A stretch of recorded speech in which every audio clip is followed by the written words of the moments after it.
Hi, I'm Meta Spencer. Let's go to Washington, D.C., but let's even go bigger. Let's go to the whole world.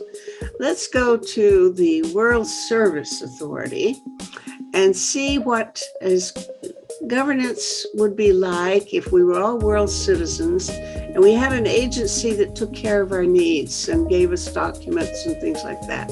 How would that be? Okay. Well, I'm going to talk to a guy who does exactly that. This is David Gallup. Hello, David.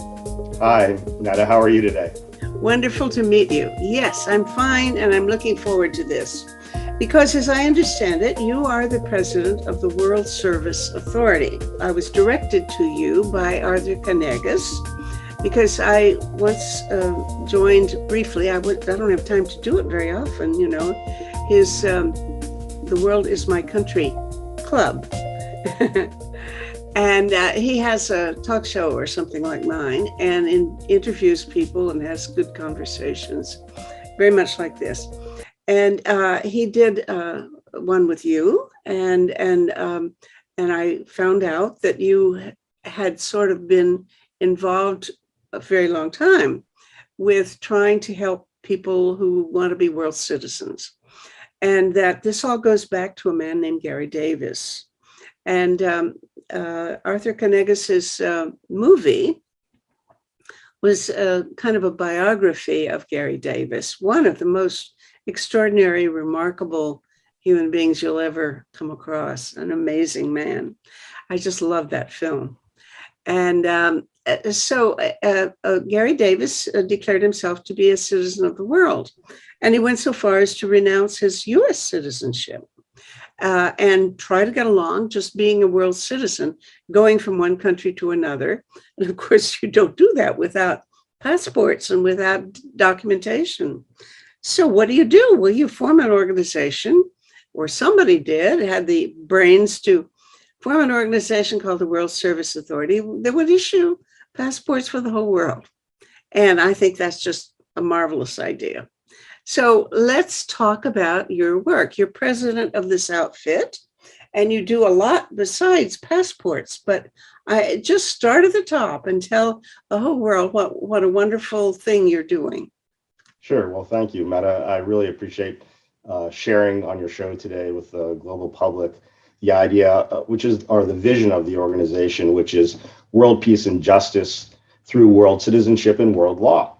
But as you mentioned, really the organization was founded. The necessity is the parent of invention, right? So Gary Davis, who was a bomber pilot in World War II, when he came back from the war, well, one, his brother was killed during the war. He had to kill people. I mean, when you're in a bomber plane, you drop bombs. He was dropping bombs on Brandenburg. And these are people, he was an actor that he would have rather been entertaining and make laugh. Why was he forced to kill them? Why was his brother killed? Well, so he read a book called Anatomy of Peace by Emery Revish, is how it's pronounced, although in English it looks like Reeves, which talked about debunking all of the isms: nationalism, capitalism, communism, socialism, religionism, internationalism, all in favor of creating a global governmental system beyond what we have with the diverse 200 or so separated nation states. And Gary used to love to quote Emery Revish saying, the government world government is the first step. That is, it's the first step in, and it's the only step. If we want to have a world that's peaceful, we have to take that step and claim it. So that's what Gary did. He stepped out of this nation state system as an individual, which was a very scary and unusual thing to do. I mean, we've heard a lot of people during later wars like the Vietnam War and ever since, people giving up their citizenship. But when Gary Davis did it in 1948, it was completely unusual. He was considered a war hero. Why would this person who was in some respects revered in certain ways for what he did for his country decide to do that? Well, so it was really those three things: the death of his brother, the killing that he did, and having read that book that made him get out of that system, that he felt like he had to get out of that system. But he went to Paris. He actually had to hand in his US passport. And then when he stepped out of the US embassy, he was in France illegally. And this is the story that, as you mentioned, Arthur Kanigus's film, The World Is My Country, tells. In its fact, it's mostly Gary on stage, interspersed with wonderful film footage from the era, talking to the audience about why, his heartfelt sentiment as to why he felt like he had to, in a sense, to save the world, he had to leave the system that the world had placed him in just by living in the 20th century and in the nation state system. So as soon as he stepped out of the embassy, he had no documents. And for many years, for about 5 or 6 years, he tried to travel around the world with simply no document, but he kept getting stopped at frontiers. And it was at that point that he said, look, I need to imagine something. I need to imagine a world where I belong, right? I mean, there's at least 10, 15 million stateless people in the world who are living the same situation that Gary Davis lived in. Not that they chose it, though. Gary had the ability to choose that. But many people don't. Many people are either made stateless by war, by rising sea levels, or by simply governments that don't accept those people as citizens of their country. So he said, I have to create a government of, by, and for the people of the world, sort of like what Emory Revish had said in his book. There is no first step to world government. World government is the first step. So he created this world citizen government, or he used to call it a world government of world citizens, back in 1953. And then just a few months later, at the beginning of 1954, he created World Service Authority, which is the organization of which I'm the president and chief attorney.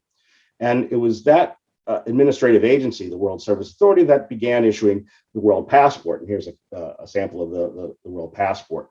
And that really dramatically changed Gary Davis's situation. He was then able to have a document to go and travel around the world to share this idea of world citizenship and to try to build up an interest in this idea of how we can identify ourselves ethically at the highest level beyond any other allegiance, not to give up other allegiances, but to just add that higher coherence, that higher understanding. And by having that actually stopped all of the, not all, but a lot of the frustrations that he felt at borders, because as I say, actually, in that the film, The World Is My Country, I say, a border official will not stamp your hand. They want a booklet, a passport that they can stamp. So by creating that, it gave them the tool that they needed, that they were used to seeing, to be able to stamp it. And then he traveled to many different countries. This must have been a rare thing, though, because I don't think in many countries, if when you get to the border and talk to the guys in a little glass box, they're going to stamp your world citizen, world passport. What do you call it? Your world passport. World passport. Are they going? How many of them will do that for you? Well, so 96% of all countries, which is about 188 countries, have already placed visa entry and exit stamps in people's world passports since 1954. Now, of course, we tell people, and we say this, Gary says this in the film, that the world passport is not always recognized. It's a tool like any tool. In a sense, Gary used to say, well, it doesn't work, you work it, meaning you have to know the system and your rights. You have to understand that you can claim these rights and that it's not always easy. So certainly in the wealthiest places in the world, like in North America and Western Europe, it is not that well recognized. But in other parts of the world, in Africa, Asia, Latin America, and the Caribbean, Eastern Europe, and the Middle East, it continues to be recognized. And now that people are just starting to travel a little bit more since all the lockdowns due to COVID, we've actually gotten stamps in from individuals around the world showing that their passport had been recognized. In fact, one of the ones I'm so delighted to see very recently is from a refugee from Republic of Congo, who his national passport had expired. He had come to the United States as a refugee, and this world passport was the only identification document valid document that he has now. And in it, U.S. Homeland Security placed a work, not only a work visa, but a temporary residence in his world passport. If he didn't have this passport, he would have difficulty exercising some of his basic rights on a day-to-day basis, whether it's to own property or to conduct any kind of financial business, to even to travel. And so this document has been really, really helpful to this particular individual. So once again, it's not always recognized. We want people to know there isn't a guarantee. Okay, no, I'm sure there isn't a guarantee, but in fact, I would think it'd be pretty rare, but it's certainly heartening to think that you say 96% of the countries have Have stamped recognized it. it. And at some point, I guess the US has done so, maybe inadvertently.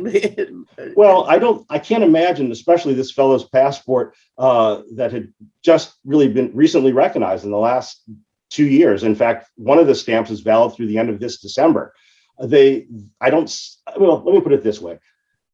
If you talk to some of the wealthiest national governments, like the heads of those governments, they might say, oh, we don't recognize that document. We don't consider that valid. But when they know that an individual is in a difficult situation, and this may be the only choice that that person has. They can't get a refugee travel document. They can't get a document from the government that's persecuted them. This may be the only document that they might be able to carry.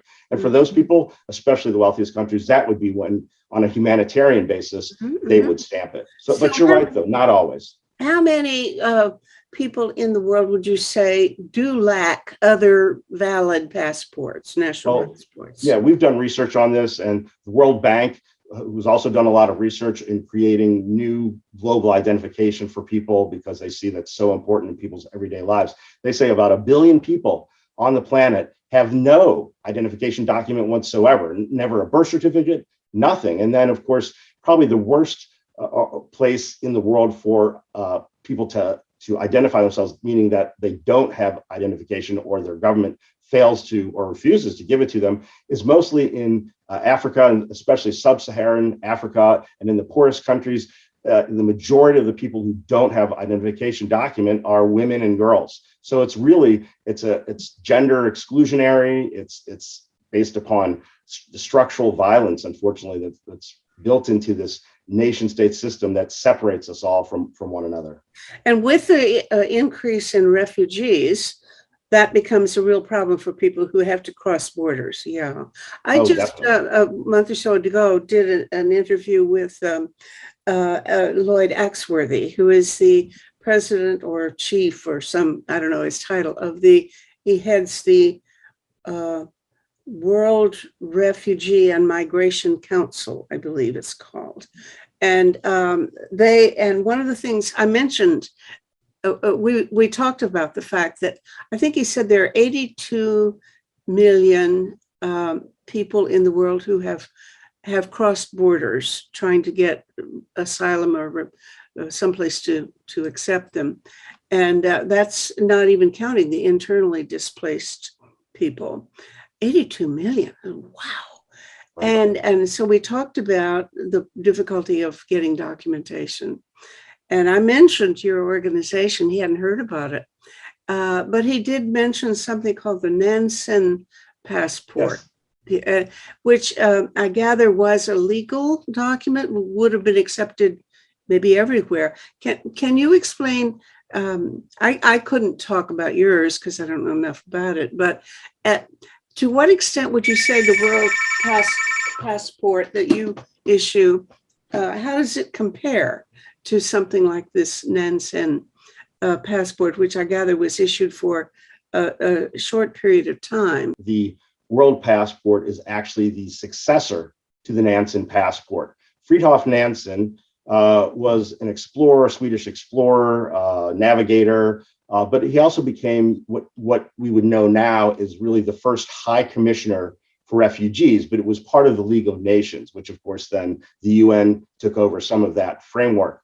But as what you might say, the first High Commissioner for Refugees, his goal now this would have been at the end of World War I. Yeah, it was in the 1920s, actually. Mm-hmm. Through most of the 1920s, his organization, his Commission for Refugees, produced what then, after he passed, was called the Nansen Passport, and it was issued to hundreds of thousands of people after World War I who were fleeing places where they might still be persecuted because of which side won the war. These were people who had no documents, and at that point, national governments really had no capacity to identify these people. And what's so amazing is he and his organization won the Nobel Peace Prize for providing this service to the global public. I think it was either 1928 or 1929 that they won the Nobel Peace Prize. So when Gary Davis took this idea up, you might say again, by creating the World Passport, it was initially to help refugees and stateless people like himself. But what has been really interesting to me over the years is that actually, although we do issue thousands and thousands of documents to refugees, to stateless people, to other vulnerable people, there are a lot of people who apply for this passport who simply want to self-identify as a human being, as a world citizen first and foremost, who don't need it, who like to show it to friends and family, who might show it in addition to their national passport to get stamps in it at frontiers to say, look, we are all one family, we are all related. Why don't we start identifying that way? I love that idea. I just think that it would have to do your soul some good, even if you don't go anywhere. Right. True. Well, it changes your thought process. It opens your mind to the world as a whole, to say, I'm not just from this one little town or city or whatever. When people ask me, David, where are you from? I say planet Earth. And of course, then they start laughing and they say, well, where do you live? I say, I live in my body, which is true. I do live inside here. So it's a change of perspective, which I feel is desperately needed. I mean, we're seeing, and you handle this in every week when you have your podcast, you're talking about the different crises, whether it's climate, whether it's injustice, whatever it is that's nuclear and war, whatever is impacting our world as a whole. I feel the biggest crisis really is that we don't yet have what I would call, or what Gary Davis would have called, a brain for the planet that will help us to guide us and guide ourselves into governing the world, which it's not being governed right now. Although you could say it may be being governed in the background, that there may already be sort of this hidden world government of powerful corporations and powerful wealthy individuals who can, just by where they place their money, can control how the course of human history, actually. And what we're saying is, no, we need to reclaim that power. We have it already. We just need to reassert it or reclaim it in a peaceful way and say, look, as world citizens, we can come together. We can start building the global structures and institutions of law that humans need to live together peacefully with each other and sustainably with the planet. Well, the one thing you haven't mentioned is the United Nations. And I wonder, I presume that your approach is definitely not, you don't have much hope of approaching this world governance through improving the United Nations. Is that the problem? Let me talk as if I were Gary Davis. He died about 8 years ago. He would have been 100 years old this summer if he were still alive. Yeah. But let me talk through his voice for just a moment, and then I'll go back to my voice, and because there is a distinction there, actually. All right. You might say Gary, because of the pain and suffering that he survived throughout his entire adult life, because of what happened to his brother, because of the killing that he did, he was, you might say, an absolutist about this idea of creating a democratic, federal, participatory world government, a world government system. And he wasn't afraid to use the term world government. There's a lot of people, what you might say in the world governance movement, who don't like to use the word government because they fear that it will scare people off, because people see how national governments treat them. They see the frustration and the anger and the bureaucracy, and sometimes the violence, of course. So Gary would always say, when people ask about the United Nations, well, why wasn't that the United Nations? The United Nations a government, sort of a quasi-government. If you've ever taken a tour of the UN in New York City, the headquarters, there's a brochure. And the first thing the brochure says is, the United Nations is not a world government because it has no legislative power. And Gary would say, oftentimes in interviews, he'd say, oh, nations don't unite. Only people do. And we're trying to get the people themselves to see the power that we have and to help us to unite. Now, he didn't have any problem with the agencies of the United Nations and all the amazing work that those agencies are doing to help people in the here and now, on the ground, who are suffering. Of course, having those different, like Food and Agricultural Agency or the High Commissioner for Human Rights or the High Commissioner for Refugees, having those agencies is really important. But then after saying that, he would say, well, look, if those agencies could really do what they want to do, they wouldn't have their hands in handcuffs or tied behind their back by the nations who, especially the 5 permanent members of the UN Security Council, who can veto anything at any time for no reason or for what they might appear as a nationalistic, saving reason. So Gary would say he didn't have any he didn't think that the UN was the way to go. That we need to start afresh. He would talk about how new ideas people will flock to if they are powerful, if they are good.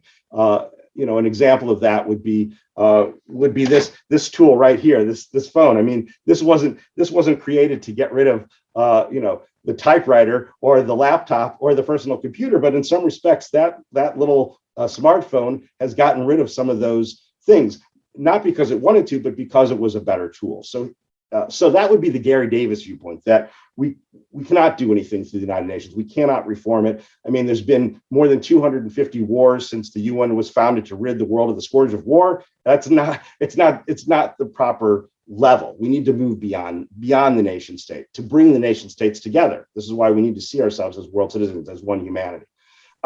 Me, as a lawyer, I think a little bit differently. I'm not so absolutist about it. And because of that, I am working with other organizations like the World Federalist Movement, like Citizens for Global Solutions. I'm on their board. And we are trying to develop institutions through the framework of the United Nations, like a world parliament.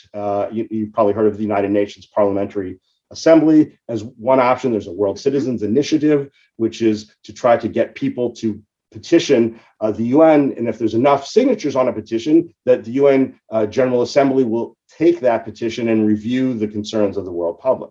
So I don't see a problem with working both to build an institution beyond it, a world government that is fully functional, legal, legitimate, as well as maybe working at the same time through that system. Why not? We don't know really in the end. I mean, you've studied peace as a sociologist or anthropologist, your entire adult life, right?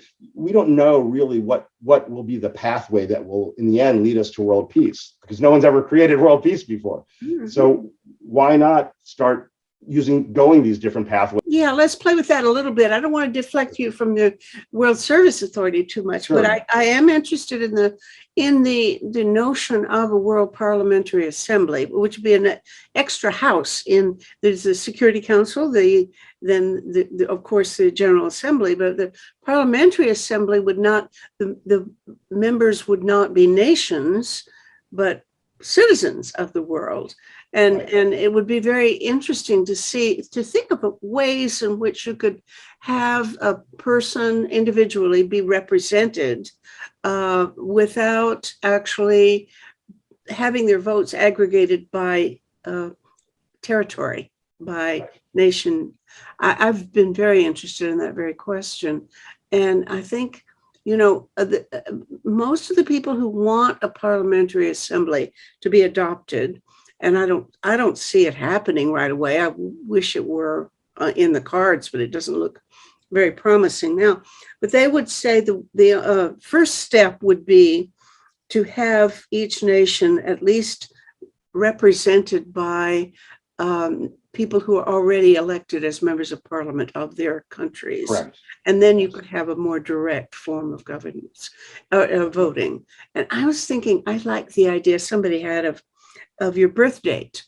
Everybody I'm on August 29th, and all the people in the world born on August 29th would vote for the representatives of the August 29th people. Oh, that's interesting. So the World Parliamentary Assembly would have, I guess, 365 delegates. And I would choose the one that represents the August 29th people.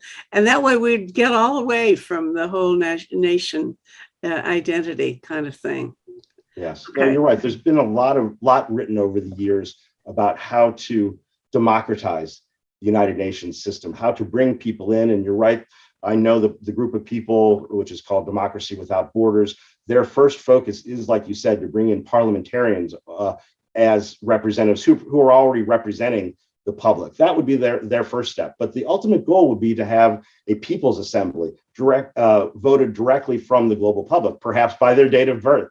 Joe Schwartzberg, and I can't remember the name of the book right now, wrote a book about how we can democratize the United Nations using different weighted voting systems. There's also, I have a book here, which I'll show you, which you've probably heard of, it's the Constitution of the Federation of the Earth. There's a philosophy professor named Glenn Martin, who wrote this book, but he didn't actually write the Constitution. It was developed over many years. But that has another way of how we could divide the world up into districts, in a sense, and people within those different, not as it's divided now by country, though, but people in those districts would also vote for representatives of their district, which would then go to a world parliament. So I think Hannah Newcomb did some work way back 30 or 40 years ago, trying to think of the most fair way of allocating weights to votes for a parliamentary assembly. I didn't mention Renee Wadlow. I did a talk show with him not long ago also. And he is the first, one of the people who comes to mind when I think of a leadership in world citizenship movement. Right. He's based in France now, and he writes articles for Peace Magazine quite often. So what is the connection, if any, between his organization? Is it the World Citizen Association, or what is it called? Association of World Citizens is his organization. Yeah. Yes. Do you have contact and so on? Oh yeah. In fact, we email back and forth. I don't think maybe at a conference a long time ago, maybe the largest World Peace Conference in The Hague in 1999. I might have met him there. I can't remember now, but we do interact. We have a lot by email, especially in the last few years when he's been doing research for the articles that he writes. He might ask me. And so really, where does that Association of World Citizens come from? Well, I would really say that Gary Davis, when he gave up his U.S. citizenship, when he interrupted a General Assembly session of the UN from the balcony, calling for a parliament of the people, and that made world news, that really launched the world citizenship movement in the mid 20th century. And then he created a registry of world citizens in Paris in 1949 with the support of people like Albert Camus, Jean-Paul Sartre, other famous American and French intellectuals who were backing him, and even Albert Einstein, who lauded him for the work that he was doing. And this registry registered in a period of almost 2 years almost 1 million people as world citizens, but it didn't really have any, like you were saying before, legal standing, you might say. It was more just to self-identify that, because this was before about 4 years before the World Service Authority was founded, the World Passport was founded, and even the World Citizen Government.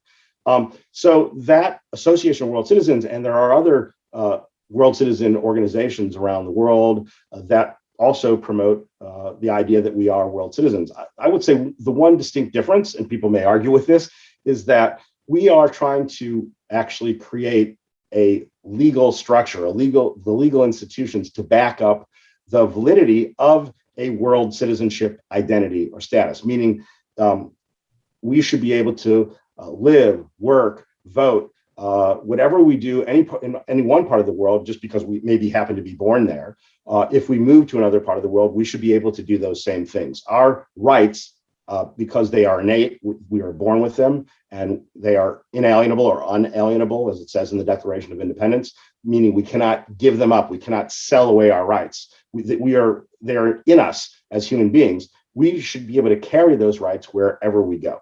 And that would immediately do, if world citizenship were a fully accepted, valid legal status throughout the world, it would end statelessness immediately. It may not end refugee flows, because people will still be having to flee if the seawater rises. If there are still local, skirmishes and violence, people will still need to flee to go to another part of the world to find, obviously, a safe haven. But if you find yourself in a new part of the world as a world citizen with a full legal status, your rights would immediately be upheld. It would be like going from, say, Illinois to Indiana, to name two states here in the United States. If you're moving from Illinois to Indiana, no one's going to stop you. And when you arrive in Indiana, you can do the same things you did in Illinois, with the exception you might have to trade in your Illinois driver's license or state ID for an Indiana one. And it's just really to confirm to the local authorities that you're now part of that community and you plan to be there for a while, obviously. Now, So really the point of this is to bring us all together, to say when we travel from US to China or Canada to France or something, we're not going to another country. We are simply going to another part of the world. And I mean, Gary's book, and you mentioned this already. His memoir, My Country is the World. I mean, that dates back way back. I mean, there's even ancient Hindu texts that talk about being a cosmopolite or a citizen of the universe or a citizen of the world. Not just, I mean, even before the ancient Greeks and Stoics talked about, like Diogenes talked about being a citizen of the world. It's this way to, in a sense, remove the shackles that we put on ourselves so that we can really be free as humans and work together. Why do we have 200 separate countries with their own science departments and their own militaries and all, in a sense, competing with each other? We're competing for fewer and fewer resources. We're competing for power, and that doesn't make sense in the 21st century when one human finger could press a button and start a nuclear war that would destroy everything. I'm 100% behind you, but you are a lawyer, and you Correct. say that your approach is to actually try to establish some sort of legal basis. Elaborate on that, because how are you going to do that? And is there some way of working through? I guess you have to work through existing international institutions and legal agencies or authorities in order to try to establish that. What's your game plan? Well, it starts with, as Gary would say, helping individuals to learn about who they really are. I mean, right here in front of our noses is the fact that we have this one Earth, that there is one humanity, and you might say there's one value, which is survival. I mean, at a very basic level for everyone.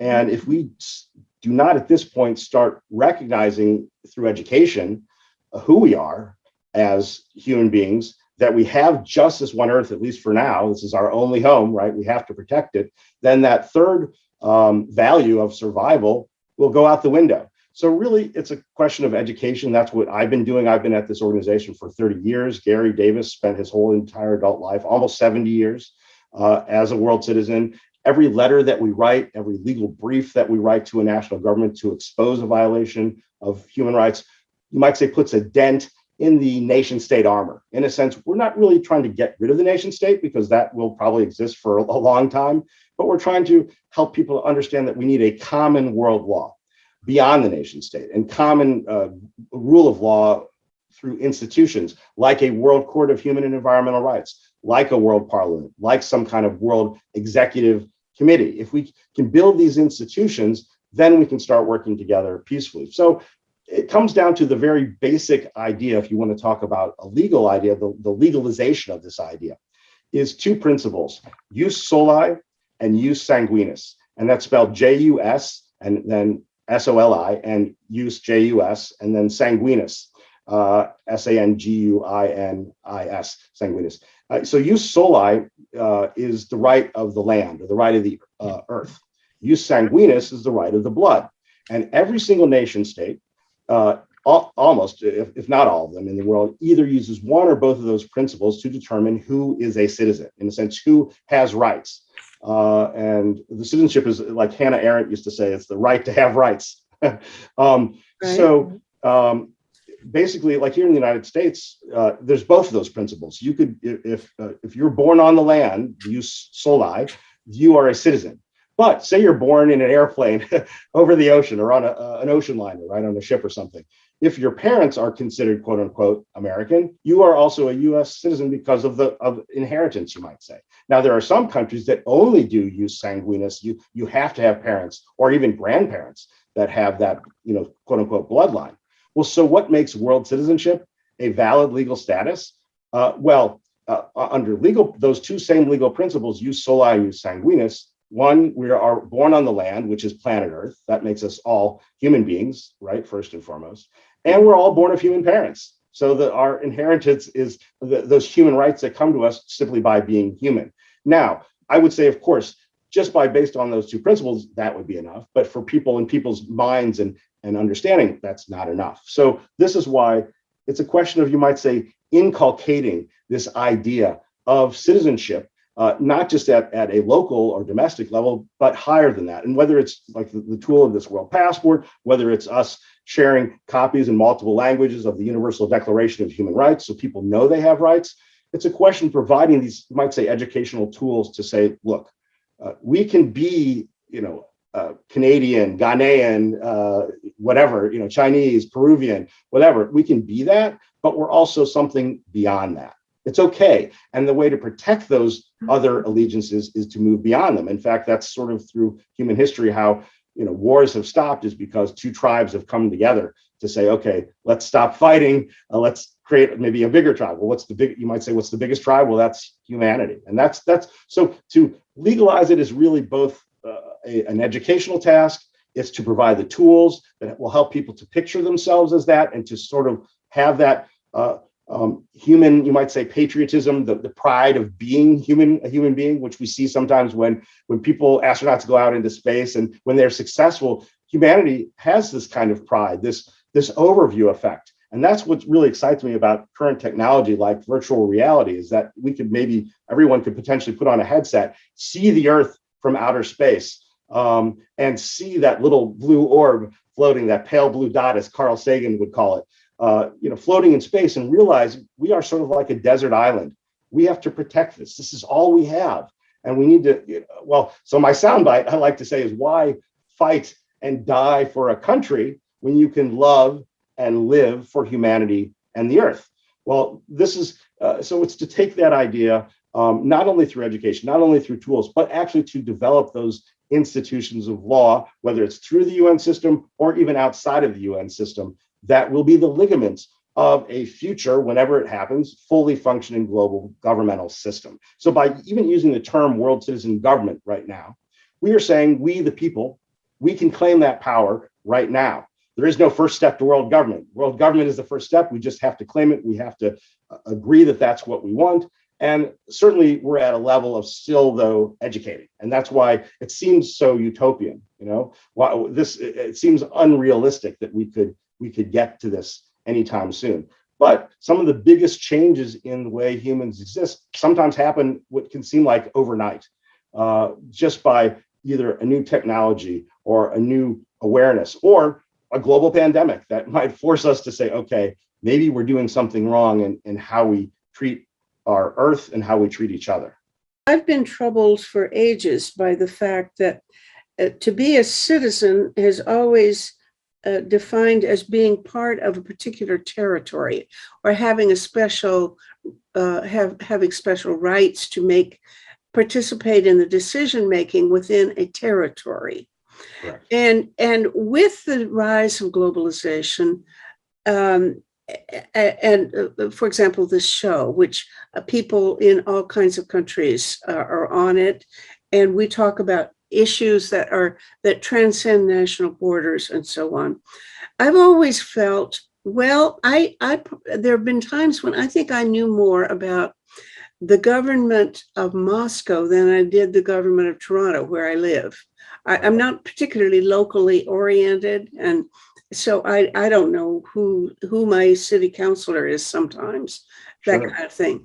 And I just voted in the Canadian election, but I'm very ambivalent about whom to vote for and so on.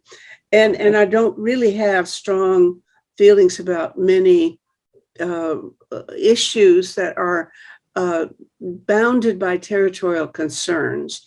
The potholes in the street, or who runs the school board, and what kinds of policies are made for the schools, etc. That's not my thing as much. Sure. But I care a lot about, let's say, the military policy of China, Right. And I want to have a vote in China. I've been to China once for maybe a month in my whole life, and I'll never go back probably, but I want to have something to say about the military policy of China. And I would trade my right to decide my who's going to run the local school board. I'd trade that off for anybody who wants to decide that. If I could get a chance to have something about the Chinese, silos that they're building for ICBMs. Okay, so Exactly. the whole notion that citizenship should be defined by where you either live or I'm American citizen too, but I haven't been in the U.S. for about 10 years. Mhm. But I do vote. So that I take every opportunity I can to vote everywhere. But Right. really, I think that the right to make decisions or participate in the decisions of governance should be redefined in some way. And I think it has something to do with where your concerns really lie. And I'm concerned about environmental matters, about military and foreign policy relationships, etc. Not so much about certain other things, So I've often thought that maybe votes should be allocated to people on the basis of the NGOs that they join. Because if I happen, all environmentalists would elect delegates or representatives that are environmentalists, and you'd have a panel of environmentalists to vote for. And for that, if you're going to vote on that basis, you have to give up your right to vote on some other basis, So that's sort of been an interest of mine for a long time. But I don't have anybody who talks the same way. And I don't know whether there has ever been really any kind of political theory that would try to redefine what the rights and citizens of citizenship decision-making authority, how much my vote should count for in what areas. Has anybody ever talked about that? If you're trying to build a world government, you're going to have to decide who gets to participate in decisions about what. Not everybody is going to be participating in every decision. So how are you going to divide it up? Has anybody been working on that, or am I, alone in this? Well, I think certainly Gary Davis created a World Citizen Party, which would engage people both locally or domestically, as well as globally, in the idea that, yes, we have rights and we also have duties to our surroundings or to the planet. And that we should be able to be involved in the decision making, not just of what happens in Toronto, but what also happens in Beijing, like you were saying. It really should be both, because if there's pollution in Beijing, that's going to start traveling around the world and eventually get to Toronto, right? It doesn't go anywhere. It sticks around. And this has been the problem, obviously, with global warming. We all have a vested interest in how we handle our world. There hasn't, Gary Davis ran on the World Citizen Party platform for actually president of the United States, for the mayor of Washington, D.C. He actually got votes in both elections. And it was funny when he was, just a quick story, when he was on the podium with the two other candidates in Washington, D.C., Republican Carol Schwartz and Democrat Marion Barry, he would get up there and he would say, well, isn't Washington, D.C. a world city? Aren't we, because this was in the 80s, the 1980s, aren't we under the threat of nuclear weapons, that could impact our city dramatically? And then both of the candidates would be like, I agree with Mr. Davis, because he was achieving an understanding, a principle beyond just the local that would impact everybody. So certainly the World Citizen Party, which I have to say, unfortunately, we haven't done much with that yet, although I was an individual in the United Kingdom reached out to me recently to see the World Citizen Party platform and to perhaps run for on a World Citizen Party platform in his local election.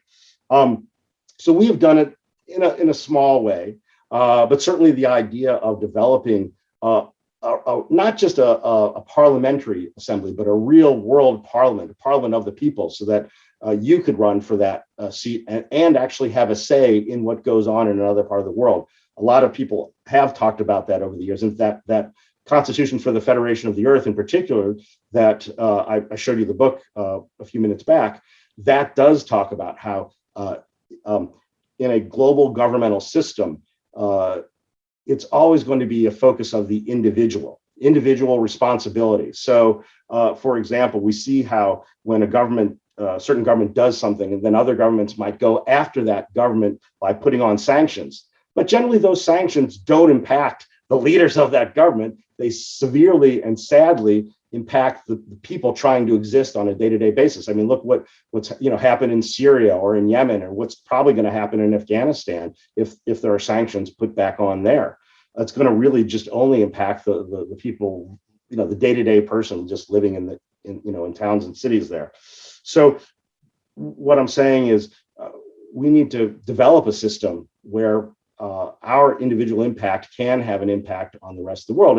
And our viewpoint is that is linked to our identity as world citizens and to governmental structures that, as we've said, are not really fully formalized yet, that would allow us to vote in global elections, and global elections not only for people who might represent us, in some kind of world parliament, wherever that might take place, but also to participate in global referenda. So it's not just maybe electing people to represent us, but actually participating in votes where our vote actually counts in a particular election. How do you know that? I mean, let's say I'm a world citizen. I certainly have that identity already, but right. That doesn't mean that, let's say, the people in Egypt are going to decide where to put their new airport. Right. Okay, outside of Cairo, there's a big debate, let's say, of where to put this airport. Mm-hmm. I don't have any, that's not my business. Right. Right. I want to have some principle to decide what is my business and what is not my business. Sure. I shouldn't be voting for where they put their airport. That doesn't affect me. But if they are building chemical weapons that they have plans to use, I want to have something to say about that. Right. So how do we allocate the rights of decision, of participating in decision making, that sure. without doing it on the basis of territory? The simple answer is you draw a line on a map and you say, if you live inside this circle, you get to vote on these issues or for these delegates to your parliament. And if you live outside, you don't have that. You don't have a right to vote. Right. Well, that's a simple answer, but it's these days it's a stupid answer. Right. Yeah. Okay. Yeah. Well, I'd say there's a question of subsidiarity. I mean, there's the statement that says government governs best that governs the most local. So maybe if it comes to that airport, what your vote maybe either doesn't matter or you don't even mind not voting on that issue, right? Although there could potentially be some global environmental impacts if that airport is placed too close, say, to the Nile River or something like that. It could actually impact people in other parts of the world. So in a lot of decisions, I mean, maybe where you put a stop sign, okay, maybe that won't necessarily impact the rest of the world, but potentially an airport, which is a lot bigger thing, could. So maybe we talk about, and this is just conjecture, about how people in other parts of the world could at least give suggestions of where they think for environmental purposes that airport should be placed.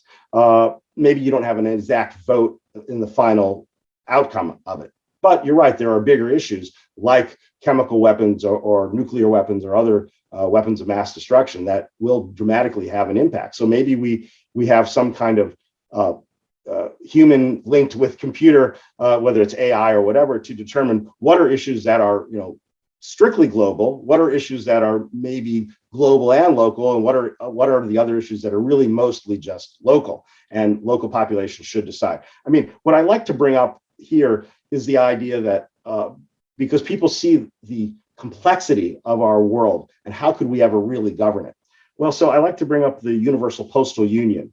And maybe you've heard of the Universal Postal Union, maybe you haven't. But if you've ever sent a postcard or a letter through the mail, you're using the Universal Postal Union, which in a sense is a government of the earth for the mail system. And every country has a domestic mail manual, an international mail manual, and it determines how a piece of mail will go from Washington, D.C. to Paris, France, or whatever. You have to do it in a certain way. You have to put on the postage stamp. You have to write the address a certain way. So you sort of, maybe as a child, from a parent or at school, you might learn how to use that system. Although we're not sending much mail anymore, I guess it's mostly email. But there's still sort of, even an email system has a system, a framework behind it that we may not even care about or know about. Mm-hmm. But there is a director general, a guy named Bashar Hussein, who's in charge, like the president of the Universal Postal System. We don't care who he is, as long as I send a postcard to my Aunt Millie in Tokyo. If she gets the postcard, I'm happy. I've paid my little fee to exercise my right to freedom of expression by sending a postcard. She gets it. Then that government, that world government of the post, has worked for me.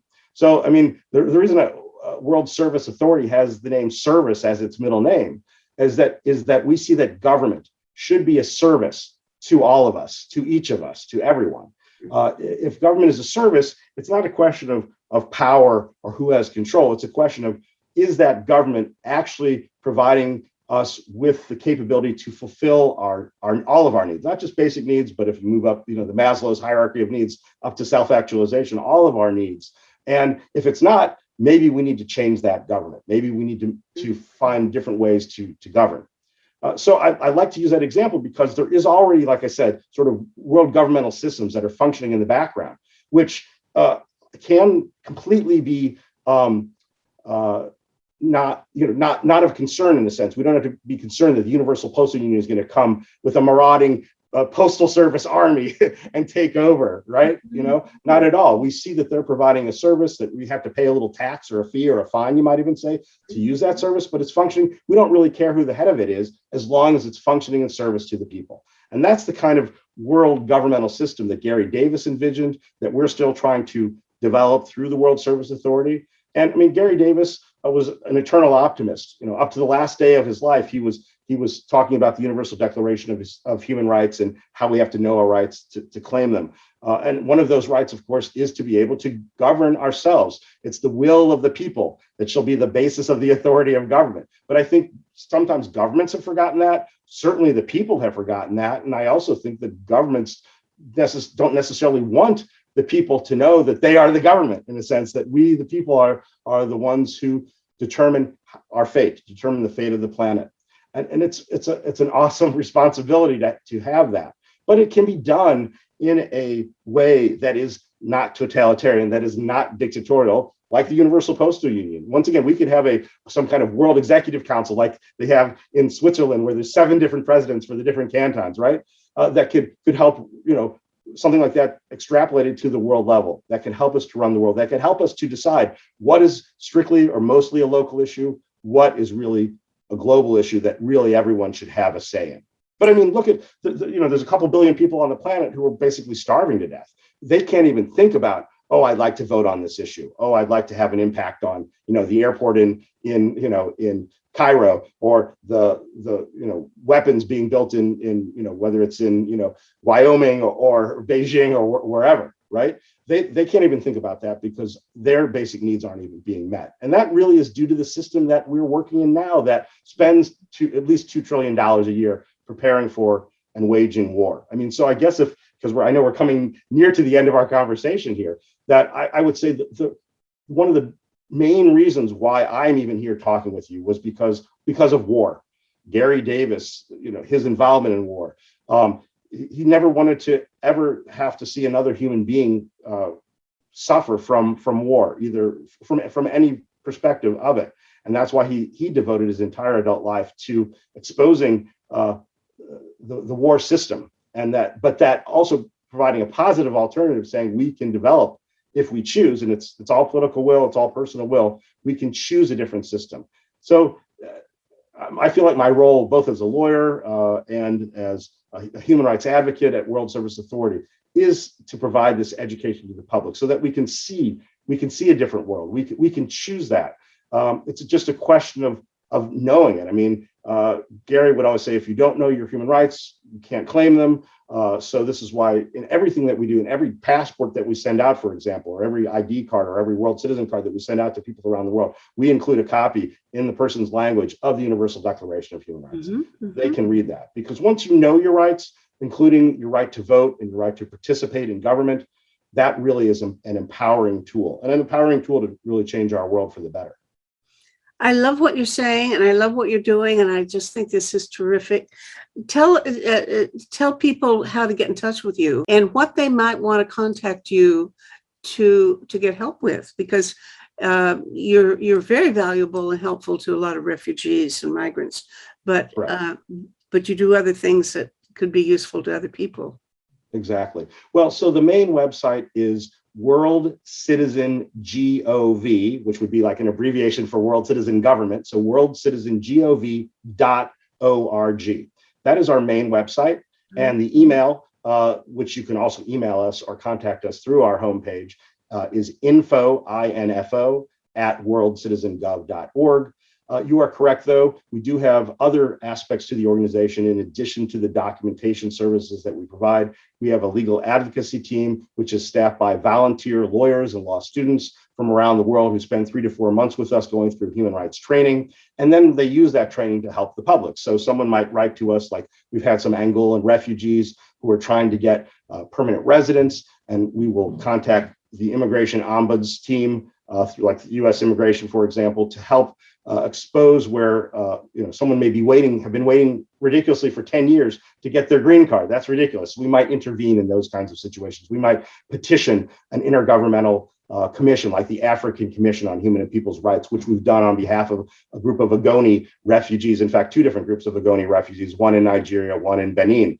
So we do that kind of service, the legal backup. We can't really represent someone as their lawyer, but we can advocate on behalf of people's human rights through legal briefs, amicus curiae briefs. We also have really our day-to-day education, and we have what I'm really excited about, and hopefully there'll be some students listening. We are restarting or relaunching our World Citizen Clubs. And this is an opportunity for high school and college or university students to create a club on campus that takes their interest and passion. It could be about climate change. It could be about injustices in the world. It could be about war. It could be about anything. It could even be about changing, local ordinances that are problematic, but that from a world citizen perspective. And it's not just advocacy. It's also supposed to be fun. So students could have potluck dinners, sharing their cultural foods and identities in those events. So that's actually a separate website, which is worldcitizenclub.org. And we're co-promoting that club with Citizens for Global Solutions and with a group called the Young World Federalists, which is the newest sort of group of several thousand people between the age of probably about 12 and 25 all around the world. So I'm so excited that not only are we doing things both for certainly adults in need, but we're also trying to reach out to the next generation of humanity to inculcate or to educate about this idea of who are we really and how should we be identifying ourselves so that we can both have a future as a humanity and protect our planet. Wonderful. Bless you, David Gallup. Thank you so much. And carry on. My pleasure. This was such a delight to speak with you today. And I do hope to hear from all the watchers of your podcast. I'm delighted. Okay. Take care. Bye. Thank you so much. Take care.